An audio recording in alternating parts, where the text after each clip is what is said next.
More evictions and rent disagreements between landlords and tenants is a growing concern. This renter spoke about how she got priced out of her apartment and the landlord wouldn't even negotiate. My landlord raised my rent to $4,000, so we got priced out and had to move. I just did a little searching because I was like, no one's paying that much. I know no one's going to pay that much. I did a little research today and I was like, did anyone move in? I'm really curious, did anyone move into that apartment? No, they didn't. It's still listed and they dropped it $600. They wouldn't even negotiate with me. They would not even negotiate the new price. Here they are now with an empty unit. I'm moving into my sublease on Wednesday, so stay tuned to see what that looks like. Some tenants unable to bear the burden of escalating rents are forced into a difficult decision.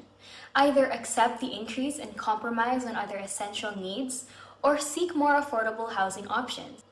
The escalating costs have sparked a heated debate on the broader implications for individuals and communities. Landlords argue that such hikes are a necessary response to the market forces and rising property expenses.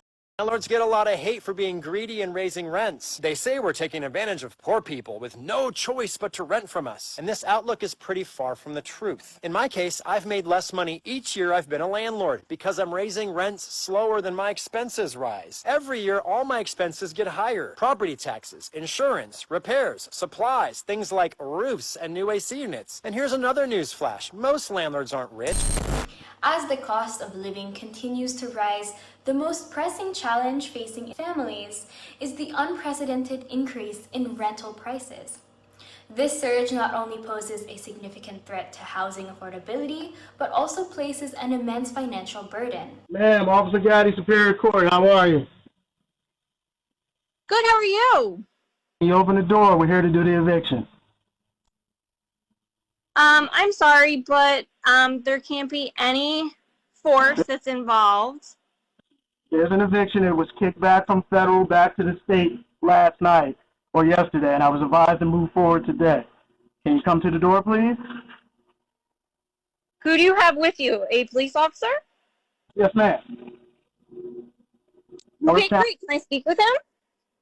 Can you come to the door? I cannot. I'm sick in bed.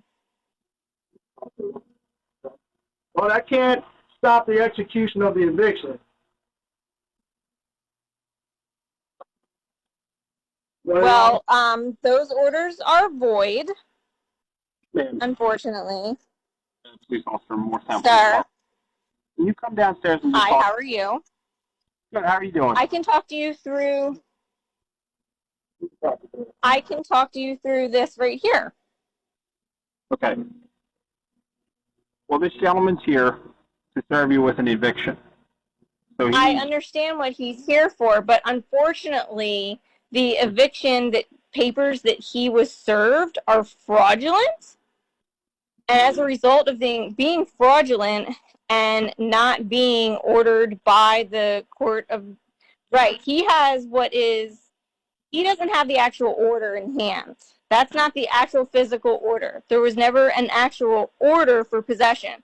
There was an order that was enjoined with the DC action, which pursuant to law, you can't join an LT action with a DC action with an LT action. Nothing can be enjoined together. Ma'am, you talk to them. The officers are here. They wouldn't understand the court side of it. I was given a green light. Right, but this is civil. So, unfortunately, and you cannot make forceful entry into the home. Actually, I can. We're opening the door. No, you cannot. Opening the door now. That is illegal. It's not. That is illegal. That is illegal. Only a sheriff can do something like that. Officer, I'm Superior Court officer. I'm here. I'll show you the paperwork when you come down. I'll show you my back. You are a process server. You are a 1099 employee process server. That's what you are. That's what your position is. Here's where we are. You're somewhat correct, but I have the powers from the judge to come do the eviction. And that's where we stand. You don't have the powers to enforce excessive force onto the home. Well, the owners allow me because he has possession of the home. Again, I don't have the powers to arrest. No, you don't. If someone is still living in the home, the owner does not have possession of the home. And that's New Jersey law. If that was the case, then the whole United States would not leave properties. The question at hand is, and I'm not arguing your debate, what you have with the courts or so on and so forth. Right now you are trespassing onto property. No one said that you could come onto this property. Please put the officers, I would like to speak with the officers. I would like to speak with the officers. Opening the door. Please give me the officers. They backed away and let me in charge of it. I'll bring them forward in a second. No, give me the officers. I want the officers. He's coming. I want the police officers. I want the police officers.